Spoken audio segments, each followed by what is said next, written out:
자, 오늘 여러분에게 말씀을 같이 나눌 것은 여호수아 20장에 있는 말씀입니다. 여호수아 20장 말씀.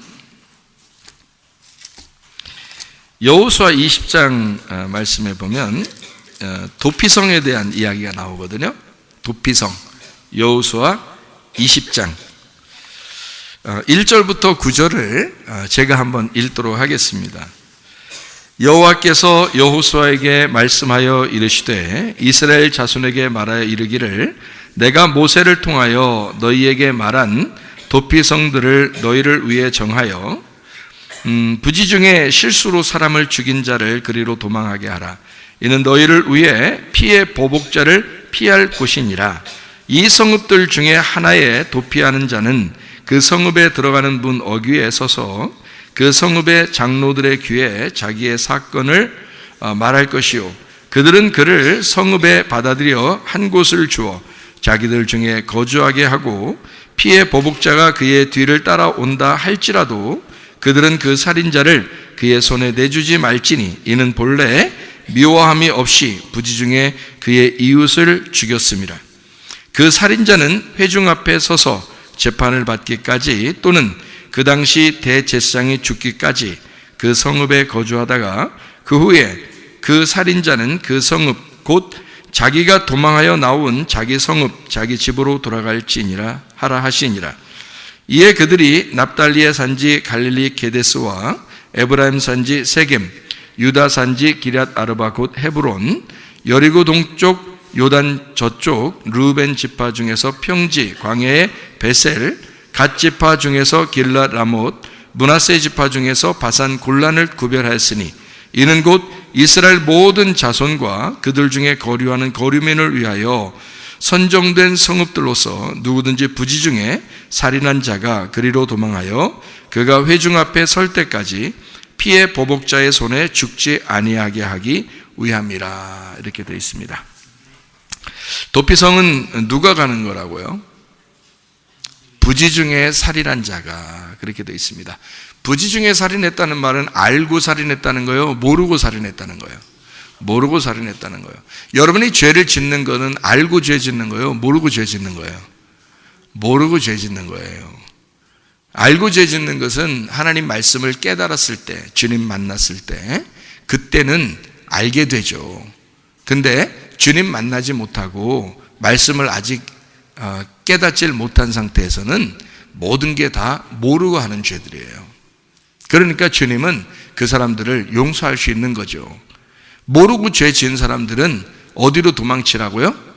도피성으로 도망치라고요. 그 도피성이 어디예요? 교회예요. 교회로 도망치면 너 다 그 안에서 용서받을 수 있다. 그리고 네가 부지 중에 살인한 것, 다시 말하면 네가 어떠한 죄를 졌어도 네가 모르고 그런 거니까 그거를 다 용서받을 수 있을 것이다 라고 도와주는 곳이 도피성이고 그게 교회예요.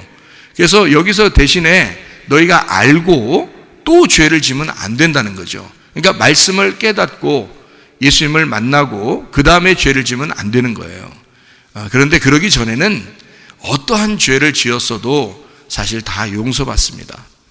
저 같은 경우는 주님을 이렇게 은혜로 만나기 전에 죄를 너무 많이 져서 용서를 못 받을 것 같은 느낌이 드는 거예요. 저 같은 경우도 이거 내가 너무 많이 죄를 져서 하나님이 나 용서 안 해주면 어떡할까? 내가 어떤 사람이 그러더라고요. 죄를 지면 거기에 대한 대가를 받는 거라고.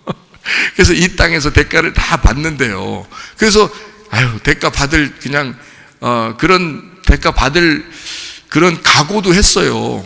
그래서 대가 받아버려야지. 그래도 그러다가 천국이라도 가야지.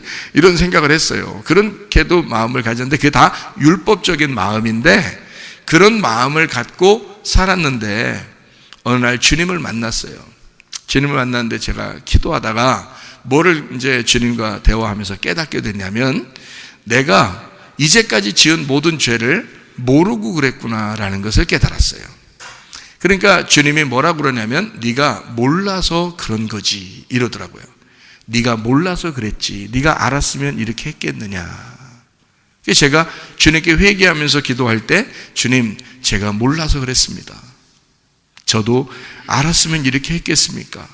몰라서 그랬죠.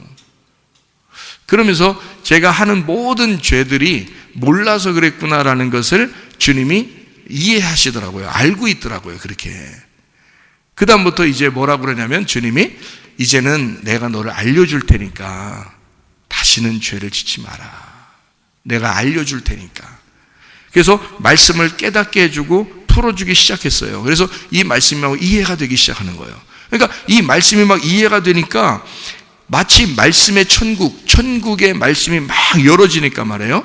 천국에서 사는 것 같은 거예요. 말씀에서 막 살아가는 거예요. 그러니까 더 이상 죄를 질 만한 시간도 없고 그런 게 재미가 없는 거예요.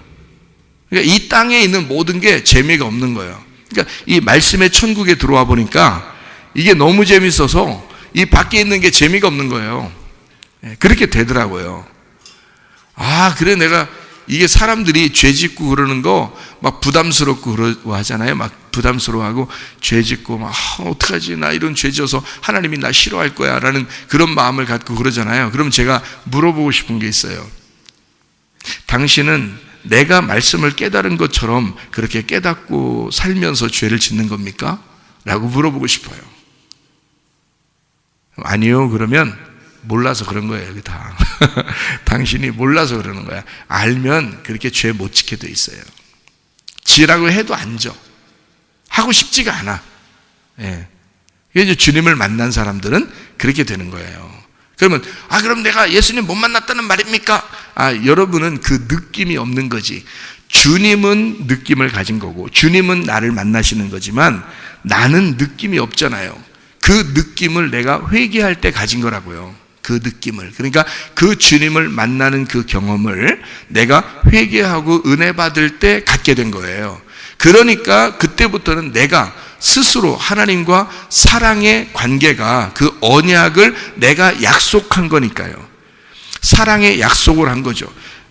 그 전에는 여러분이 지금 그 말씀을 모르고 있을 때는 말이에요. 하나님만 일방적으로 여러분과 약속한 거예요.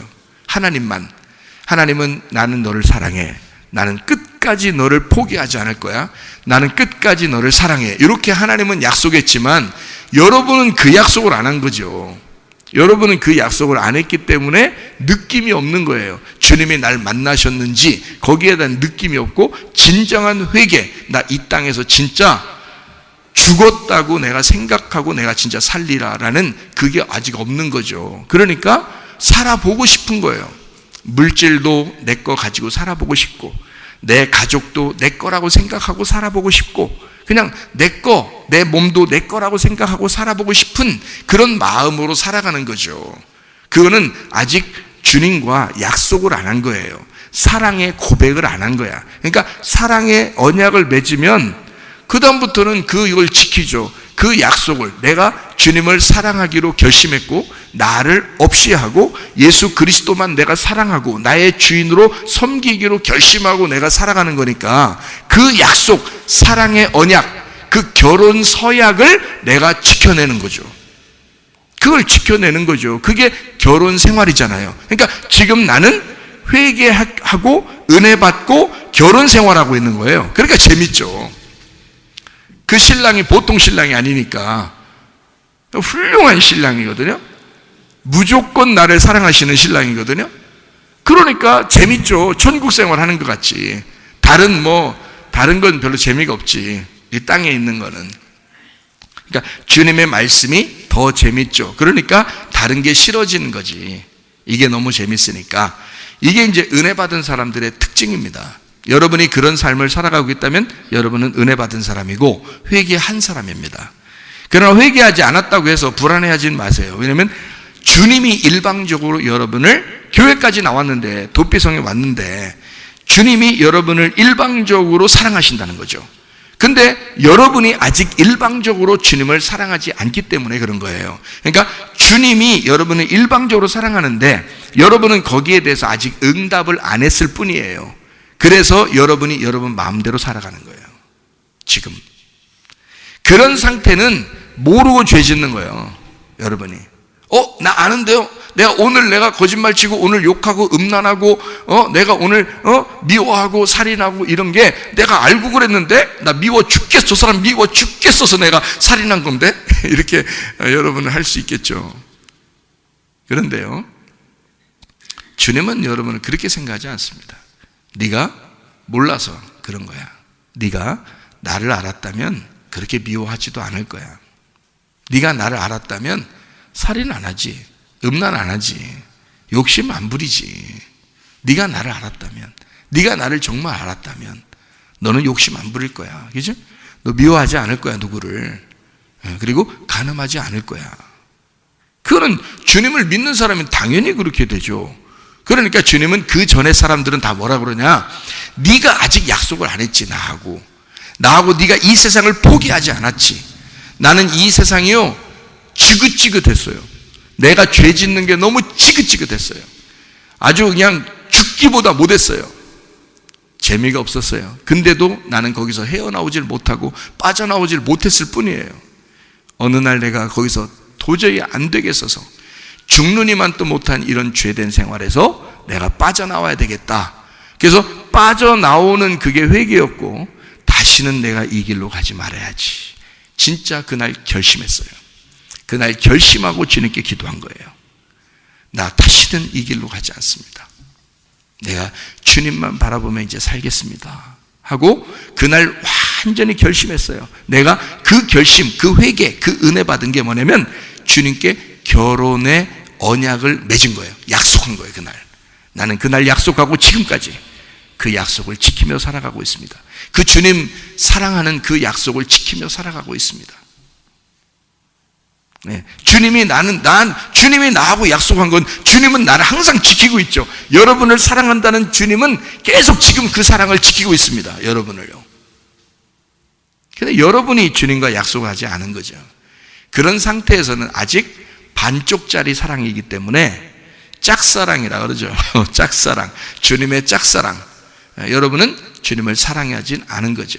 그렇기 때문에 그런 짓을 하고 다니는 겁니다. 그래도 주님은 용서하셔요. 왜? 너희들이 몰라서 그랬으니까. 네가 주님을 정말 짝사랑하지 않도록 네가 사랑의 고백을 하고 그 약속을 지킨다면 너는 다시는 죄 안 질 거야. 욕심 안 부릴 거야. 미워하지도 않을 거야. 간음하지도 않고 음란하지도 않을 거야.